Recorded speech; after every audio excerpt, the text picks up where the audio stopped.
My dear crystal lovers, welcome back to the channel. If you are new around here, I'm AM. I have a company named AVIUVI, and at aviuvi.com you can find the most spectacular and ethically sourced crystals from all over the world, and I will leave you guys a link for it in the description below.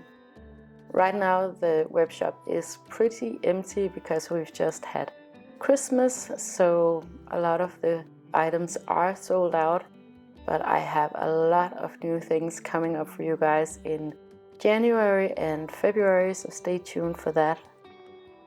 Today's video is, I guess, a little bit of a recap of what we've been up to in the last couple of days, and I wanted to have a little bit of a conversation with you guys about religion and spirituality and how that all works for us. We just turned a corner and now it's officially winter, and on winter solstice we went on our yearly pilgrimage to Heaven Mountain. The name Heaven Mountain, or Sky Mountain as you might call it, is a little bit misleading because it's basically just a big hill. However, it is very picturesque and it has been a spiritual and cultural significant area throughout history. By the foot of the hill there is a stunning clear lake, and the trail to the top is filled with native flora and fauna, and the energy here is really friendly. In Viking times this was a location for worship and partying and offering. And in Nordic mythology, it was also where you would find the rainbow bridge to the kingdom of the gods. We love coming here on winter solstice to connect with nature and with the land and with our ancestors. As we descended, we could see the mist rising from the trees, and we talked about if it was the spirits of the past lighting fires in celebration of the winter solstice. Now we're in the plant house and we're here to celebrate Christmas, or Yule as we call it here. Yule is roughly translated to parties, plural, and we don't have that Christian part of the word, so it is a little bit different celebrating the holidays here in Denmark. Yule these days here in Denmark is this odd combination of heathen traditions and Christianity, of course, and folklore from the Nordic countries, sprinkled with a little bit of American magic, I guess, that we've picked up watching movies. We celebrate Yule here in Denmark on December 24th. And it's in the evening, so we gather with friends or family and we eat a big meal. Then we dance around the Christmas tree, where we're all holding hands and dancing around the tree. I know I had an Australian sister-in-law at one point, and she actually thought that it was a joke, that this was something like performance that we put up just for her. But all families in Denmark, they dance around the Christmas tree if they celebrate Yule. Yeah, so we do that, and we sing a couple of songs, maybe like some Christian biblical songs, but also like just folky kind of Christmas songs. Yeah, I don't know how to describe it, but it's a little bit I think it's a little bit like ironic, but it also goes really hand in hand with the whole partying element of Yule here in Denmark. And then lastly, we open up all of the presents, and then we go home at some point during the evening. Now we have a 5-year-old, so it's not going to be that late, but then we spend the entire next day just playing. Here in Denmark, Santa Claus, or Juleman as we call him, he lives in Greenland and not on the North Pole. But we do have something else, and that is elves. They don't work with Santa Claus, but they live in the attic, and you have to put out rice porridge for them every night so that they don't make trouble in your home. And this is a little bit of the more like scary parts of the Christmas folklore here in Denmark. But I'm not going to go too much into that because in our family we don't do too much of that stuff. But I know a lot of families around here that do that, especially with kids. Most Danes, they eat a pork roast or a duck roast at the evening of the 24th of December. Since Andreas and I, we are vegetarian and Anka is too, we eat mushroom pate and sugar glazed potatoes, red cabbage and lots of gravy. Since Andreas and I were not Christian, we don't go to church on Christmas Eve or during the Christmas days. And our family, I guess, is technically Christian, but they don't go to church either. What we do is that we spend the night of the 24th together, all of us. So it's Andreas, Anka and I, my parents, my mother-in-law, and Andreas' older brother. And this has been, I guess, a tradition for, I don't know, like 7 or 8 years. My favorite thing about Christmas is the presents, and especially now that we have Anka, it's just so much fun with all of the presents. Then I do love the food too, and for some reason I really enjoy the Christmas tree, and there's no like reason for it, but I just think it's a fun tradition, and I kind of like the dancing around the Christmas tree too. I'm not sure why, but the Christmas tree has always been one of my favorites. Here in Denmark, most families only have one tree, and I have actually never seen an artificial Christmas tree in a Danish home. Maybe it's because there's just so many pine trees around here. Yeah, I don't know. A lot of the Christmas decor and ornaments is something that we made ourselves.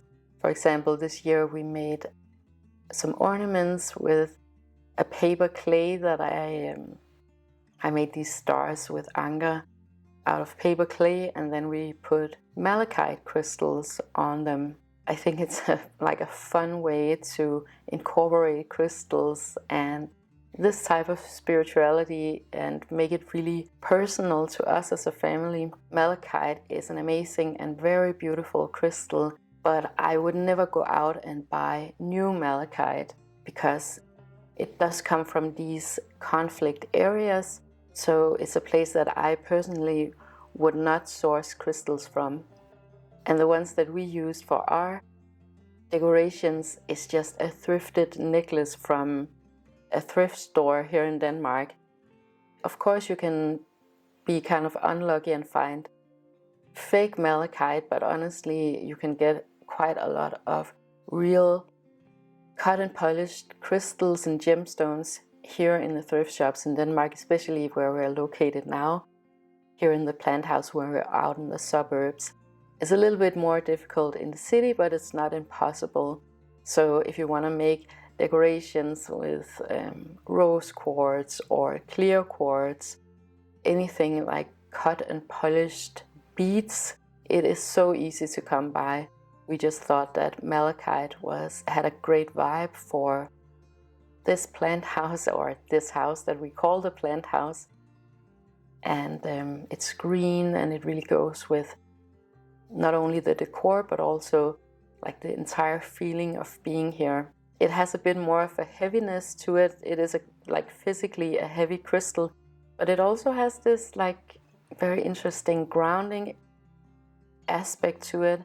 And with all of the swirling and everything, it goes really well with the parting. So we do put a lot of thoughts into what crystals we actually use in our decor. And these are just like some of them.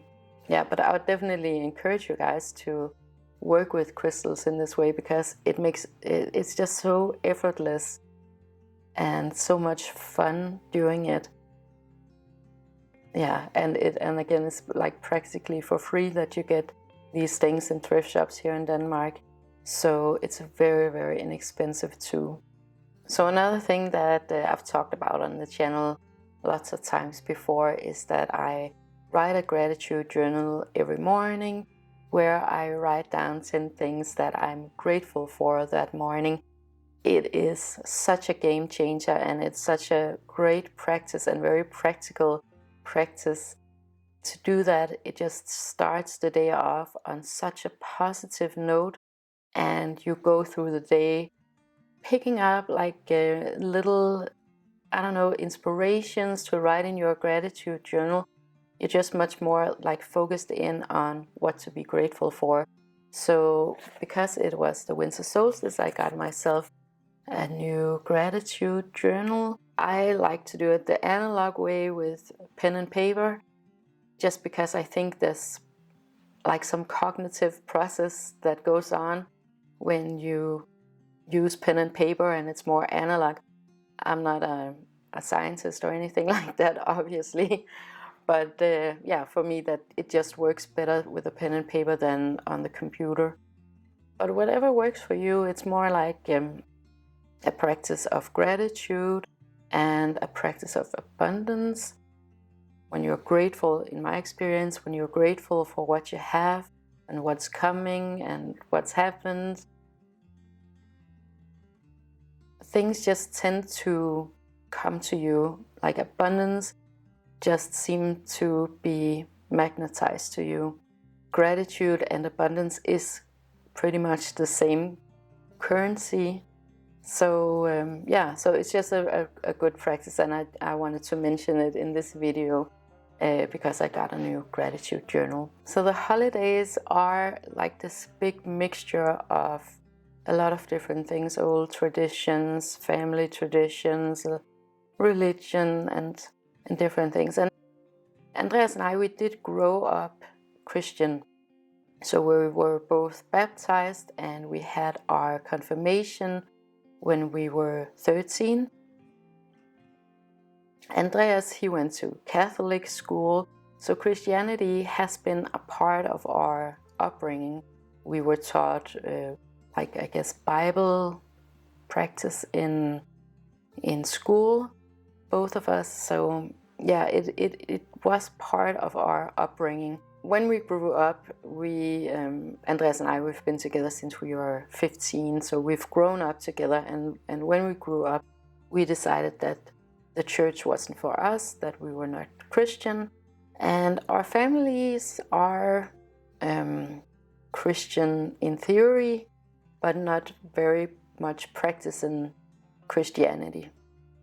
I've always felt quite spiritually connected, and in my view, religions have a tendency to disconnect us from our inherent connection with spirit. They create separation through books and religious figures and ceremonies, making spirit an outside force, and I just don't subscribe to that. Because the truth of the matter is that spirit, or God, or whatever you want to call it, is the essence of who and what we are. Spirit is closer to us than the air that we breathe. In the eyes of spirit, it doesn't matter if you have never read the Bible or gone to church or been baptized. But I think it's so fascinating how humans all through history have felt the need to create this separation from spirit through religions. We've made up these complicated systems and rules that make you unworthy and sinful. So I hope that you know that in the case of AVIUVI, I would never suggest to you that you need a crystal in order to connect with spirit, to commune with your higher self, or to have all of your dreams realized and find peace and bliss. Crystals are a physical, simple, and natural way to remind yourself to stay connected. They're beautiful assistants in your everyday practice and in your everyday life. We are, of course, going into an era of great turbulence. The collective and individual egos are completely self-destructing and imploding on themselves. So it's a good idea, in my opinion, to get your personal spiritual practice in focus. I think in the next year we are going to collectively be questioning the manifested lack of wisdom, the delusions, and just the pure insanity all around us. I also think that we get to see some Wizard of Oz moments where like false prophets and gurus are exposed. I'm in this kind of industry, right? But I also see a lot of sketchy things going on all around me. And spirituality and New Age has been like so popular over the last, like since 2020, right? It kind of had a build up until 2020 and just completely hit the roof during lockdown and everything. People have been so into crystals, for example, but also astrology and tarot cards. And I think in many ways it has been such a healthy process for all of us. However, I think now it's also the time where we need an overhaul of all of these practices, because they're not all great. Does the people who represent the New Age tendencies, do they actually walk the walk, or are they just talking the talk? Because personally, I'm in this industry, so I see a lot, and yeah, there are some questionable things going on for sure. A lot of lack of accountability to other people. Some are, of course, actual con artists, but others, it's maybe just a little bit sketchy. Maybe they're promising too much, or yeah, I don't want to say too much because I don't want to offend anyone. And it is a process for everybody, including the people who are making videos and doing Instagram and podcasts and everything. So maybe at this point, if you feel I'm talking about you, maybe some self-accountability would be in order, some honesty. Yeah, but that's a little bit off topic, but in this video I just wanted to tell you guys a little bit about how we practice spirituality during Christmas or during Yule, and how we connect with family traditions and ancestors and the land that we're in. Thank you so much for watching this video. If you enjoyed it and you would like more of this content, please make sure to like, share and subscribe. It helps me to know what you guys want me to talk about, and it also helps us to find this content if that is what they're looking for.